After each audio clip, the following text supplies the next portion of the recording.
Welcome to the Human Capital Innovations Podcast, your go-to source for personal, professional, and organizational growth and development. We hope you tune in often for all things people management, organizational development and change, organizational leadership, and social impact related. Maximize your personal and organizational potential with Human Capital Innovations Podcast.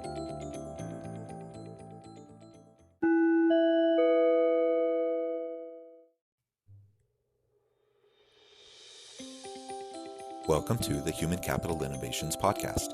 In this HCI podcast episode, I talk with Steve Gavatorta about responding to adversity, ambiguity, and change.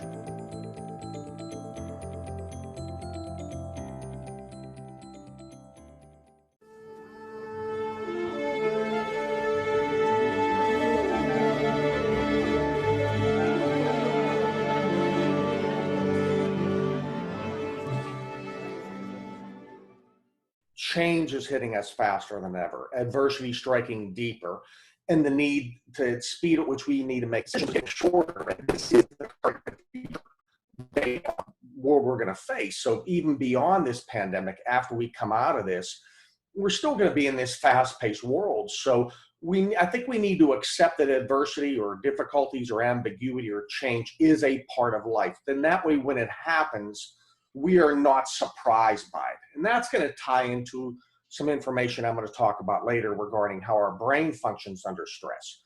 The second part of perception is acknowledging that adversity is placed in our lives to help us grow, transform, and evolve into the people we were meant to become, whether it be a great leader, whether it be a great salesperson, whether it be a great business owner, spouse or significant other.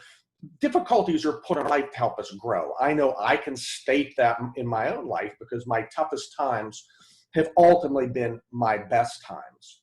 And I think if you look at leaders throughout history, throughout time, most great leaders have faced a great deal of obstacles in their rise to the top, so to speak, whether it be Winston Churchill, Abraham Lincoln, even Oprah Winfrey, her background. All these people came from difficult backgrounds, faced a great deal of adversity and obstacles to become great in their respective profession. Absolutely. I think viewing adversity not as like a roadblock, but a stepping stone, something to learn from, to kind of lean into the hardship in a way that we can see growth that we wouldn't see otherwise, and then leverage that to pivot and move into healthy trajectories. I think, is really what we hope to see when we face things. Because the truth is we all deal with different types of adversity. And right now there's this global pandemic and we're kind of all in this situation, but it is hitting different people in different ways. Yeah. And even setting the pandemic aside, there's health issues that people have to deal with, cognitive issues people have to deal with, people lose jobs, they have broken families. There's just so many different things that people have to deal with. And I think the one universal in life is that life is hard. That's right. And it's about how we respond to those challenges and the adversity that's in front of us that really ultimately will define us. That's right. Yeah, and I didn't want to sound flippant about that.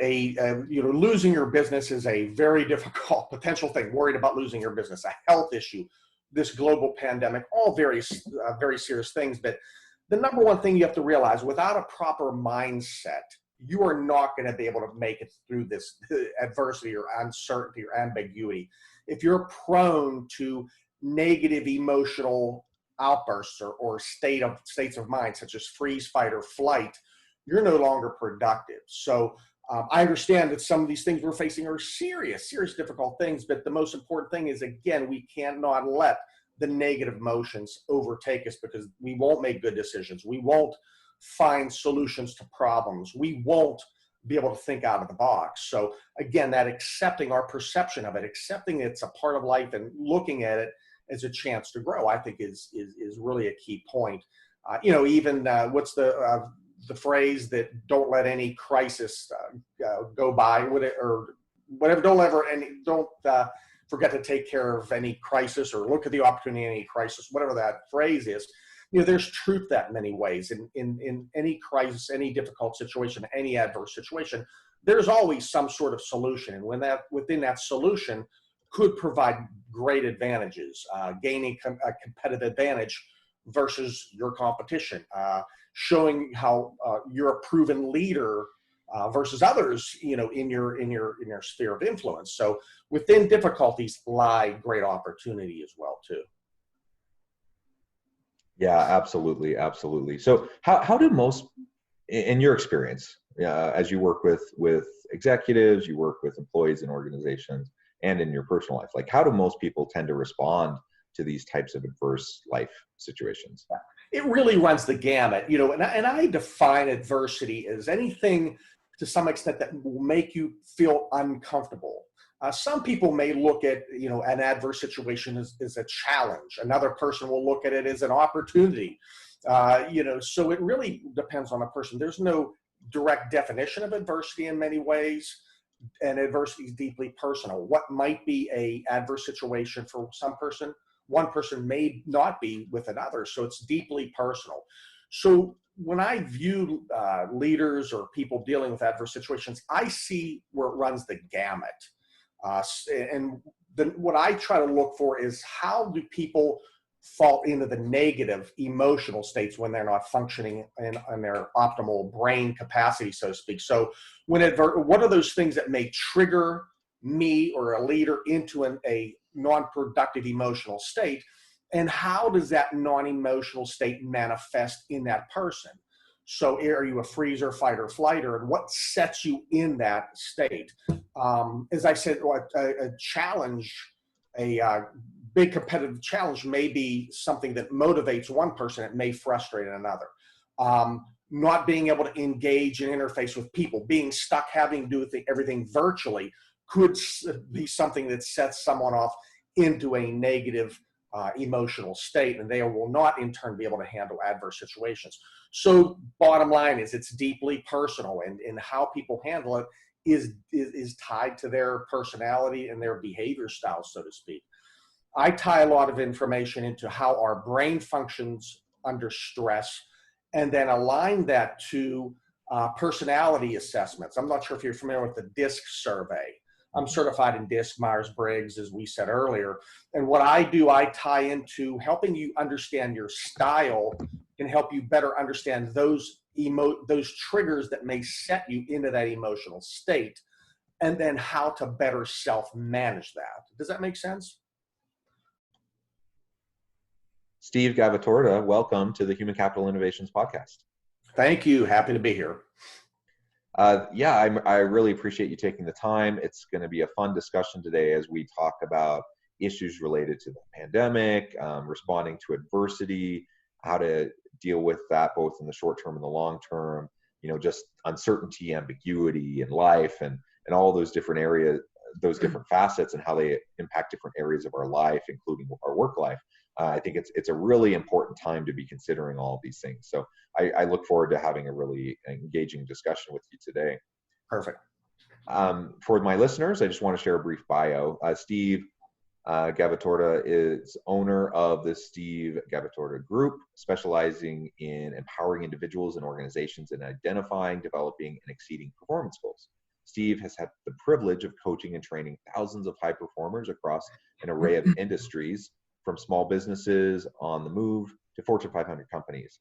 Steve also collaborates with organizations to build foundations, set goals, and eclipse their highest potential.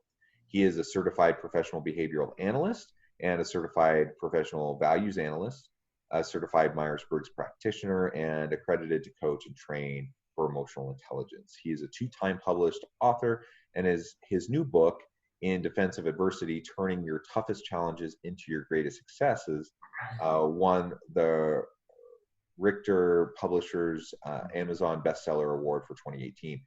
Steve currently resides in Tampa. Again, a great, fascinating background. Looks like you're doing some amazing work. Anything you would like to add in terms of background or about yourself before we really launch in? No, the main thing, I've been in this world a lot, this personal professional development world a lot. I actually started my career in corporate America Well, awesome. And having that corporate background, I think, can be really helpful, of course, as you move into the coaching and consulting world.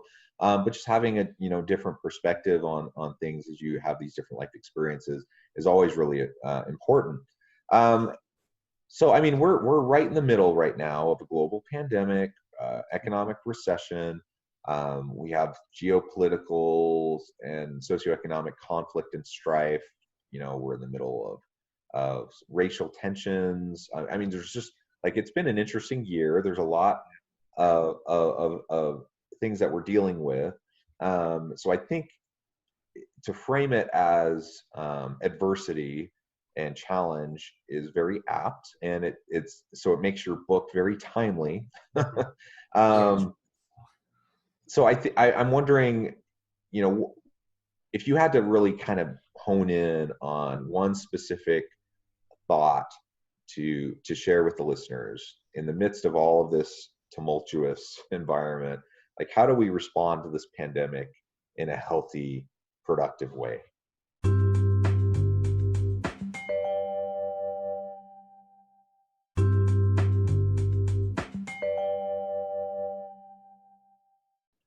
Yeah, absolutely. And maybe we can move in that direction for a little bit. Let's talk about the psychology of it. And yeah, there's a lot of research behind the way our brain functions and works with when it faces adversity, and that tends to be predictive of how people are going to respond to adversity, ambiguity, and change. So yeah, I'm not a psychologist. I'm not. I don't fully understand all of those issues. So let's lay it out for the listeners. Yeah, nor am I a psychologist, but this has been through some years of learning. Something I learned from actually one of my martial arts instructors who did major in psychology. So I'll expand on that a little bit.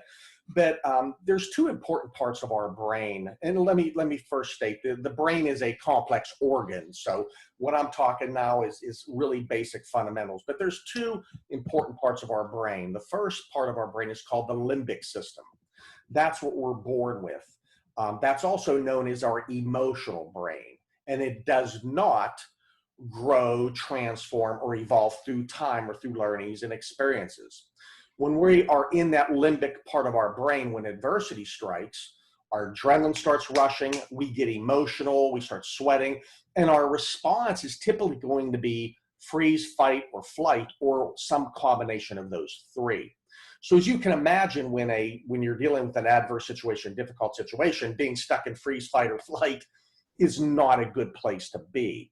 The limbic part of our brain worked well when we were babies. When we were hungry, we cried. Our parents came to feed us. But we're not babies anymore. We're grown-ups and adults. So not that the limbic system does not have its purpose, but what I'm talking about is being aware of when you're in that non-productive freeze, fight, or flight state. The other part of our brain is called the cortex, also known as the rational brain, our rational brain. It does grow, transform, evolve through time, through experiences, through our education system, through our training. And again, our life experiences, both good and, I think, especially bad. That's when we grow our greatest lessons. When we're functioning in our cortex part of our brain, that's where rational thinking lies. That's where we can reason, we can logic, we can make connections, correlations between events and potential solutions.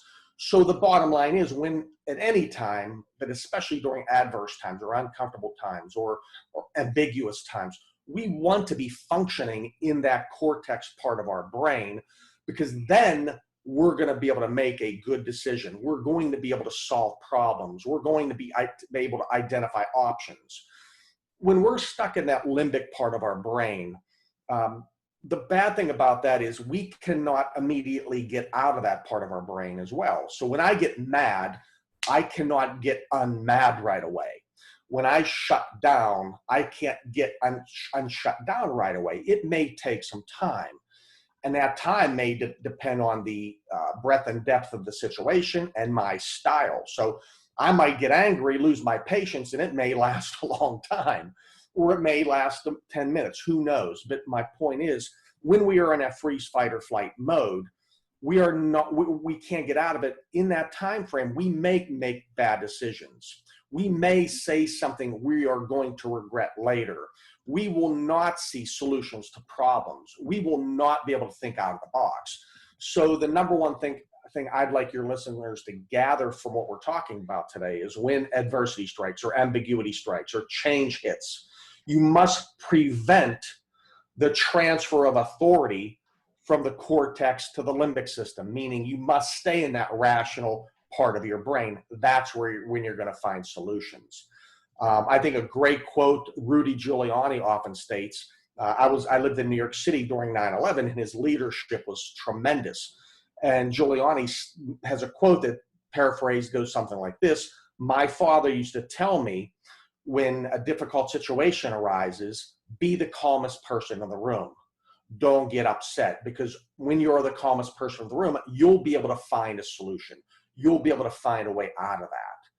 And that is essentially Rudolph Giuliani's father stating, stay in the cortex, son, when adversity strikes, stay in that rational mindset. And it proved in his leadership during a very traumatic time in this country's history. Awesome. Really great insights. And, remembering the basics of brain functionality and the psychology behind how we deal with adversity, is interesting in and of itself. But as hopefully, if we can come back to that, it will help us recognize and interrupt when we're having more negative responses to adversity, and find ways to leverage that experience into something that's going to be ultimately more positive and growth oriented, and which I think is really what you're talking about. And so that, again, the leveraging of the pain, leveraging of the joys and the successes as well, that all of it together will help us have a more empathy.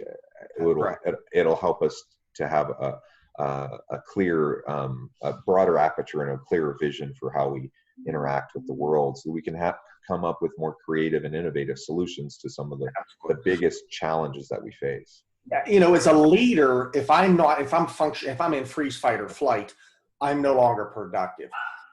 And I, in turn, can, as a leader, if I'm in that non-productive emotional state, I can put my team in that emotional state as well too.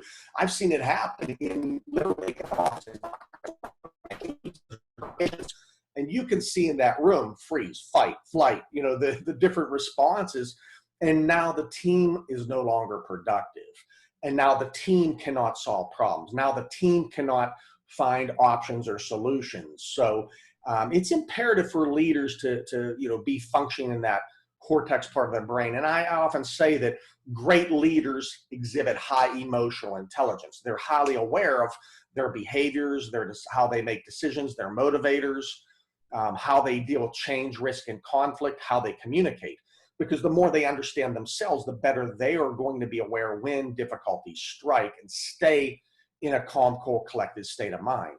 In addition, great leaders have great interpersonal skills. They're able to read those same attributes in those people with whom they're leading to get the best out of their people as well too. So as leaders go through these difficult times, these difficult adverse situations or change, it's imperative that they keep that calm, cool, collected head, because they need to be productive, but their team needs to be more productive as well too.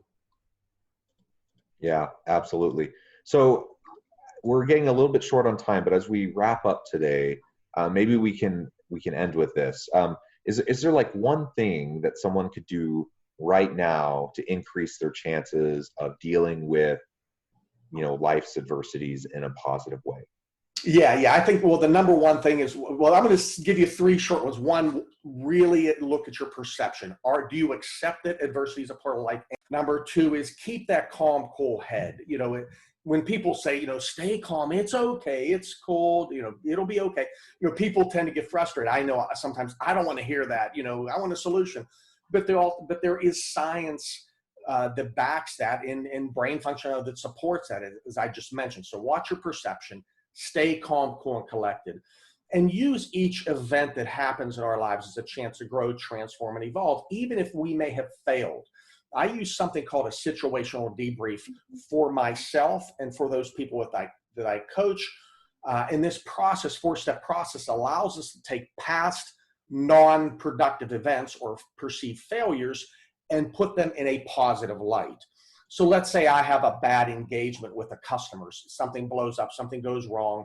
I'm going to do 4 things. First, relive or capture that situation in my mind again. 2, review the outcomes, both good and bad. 3, take what are the key learnings I learned from this particular situation. And number 4, now that I know what I know, now that I'm looking at this whole event in a positive, rational light, what would I do differently going forward?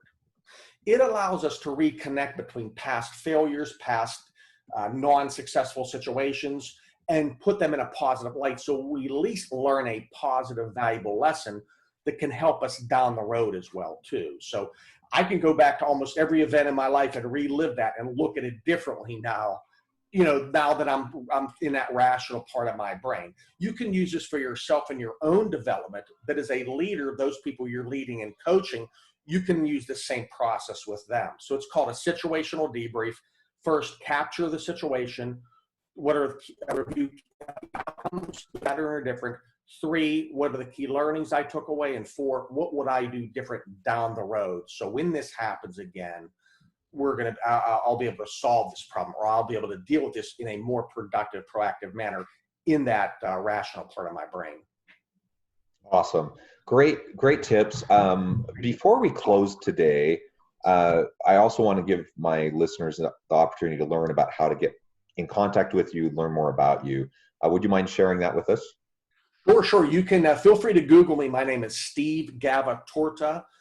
You can email me directly. The email is steve@gavatorta.com. Or call me 813-777-9414. Shoot me a line, send me an email. Be happy to answer any questions. Again, feel free to Google me. I'm out there on a public domain. You can find my YouTube site, which has a lot of great content.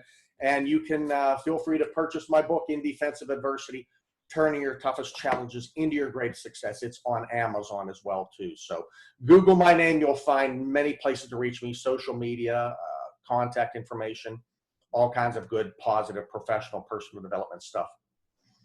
Awesome. Well, thank you so much, Steve. I really encourage my listeners to look you up, reach out to you, and leverage your expertise and your experience in this area.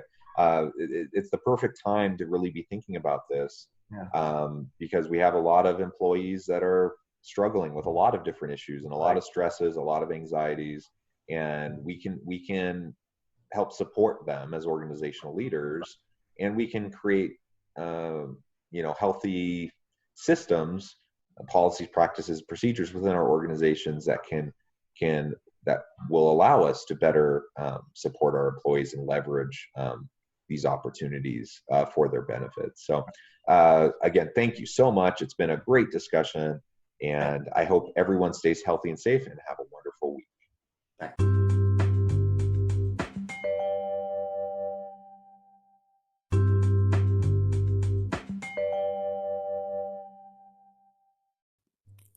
Thanks again for joining us for this episode of the Human Capital Innovations Podcast. I hope you stay healthy and safe and that you have a great week.